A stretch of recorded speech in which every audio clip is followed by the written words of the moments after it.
গরমের দুপুরে হচ্ছে এরকম একটা পাতলা মাছের ঝোল থাকলে হচ্ছে আর কি লাগে বলেন দুপুরে খাওয়ার জন্য।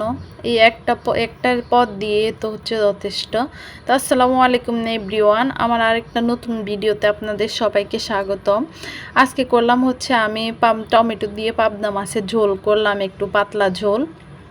তো এই পাবদা মাছটা যেহেতু একটু নরম আর হচ্ছে কাঁচাও অনেকে রান্না করে, আমার হচ্ছে কাঁচা ভালো লাগে না, সেই জন্য আমি হচ্ছে একটু হলুদ আর লবণ মাখিয়ে হচ্ছে মাছটা একদমই খুব মানে বেশি কড়া করি নাই, একদম একটু এপাশ ওপাশ করে একটু ভেজে উঠেই নিলাম।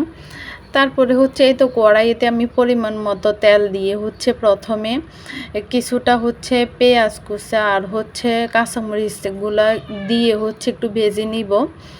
তারপরে হচ্ছে আমি একসাথে আদা এবং রসুনের পেস্ট করা 1 টেবিল চামচ পরিমাণ দিয়ে দিলাম। দিয়ে হচ্ছে আদা এবং রসুনের পেস্টটা হচ্ছে একটু ভেজে নিব যাতে কাঁচা গন্ধটা চলে যায়।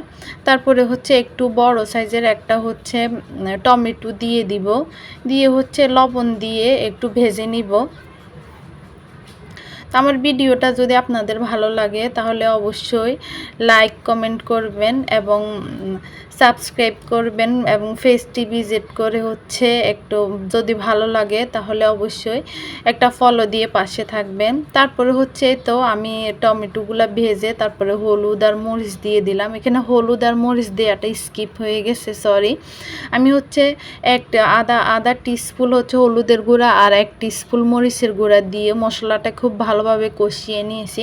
তারপরে হচ্ছে যে যেমন পরিমাণে হচ্ছে ঝোল খেতে চাই সেই পরিমাণে হচ্ছে পানি দিয়ে, পানিটা যখন একদম খুব ভালোভাবে ফুটে উঠছে গরম পানি দিয়ে দিলাম। ফুটে ওঠার পরে হচ্ছে আমি মাছটা দিয়ে দিব।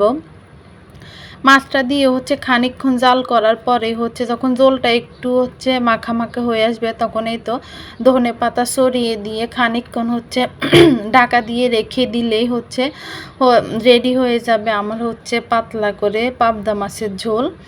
তা আমি জানি না আমার ভিডিওটা হচ্ছে এটা হচ্ছে সবাই একটা কমন রান্না, সবাই পারে।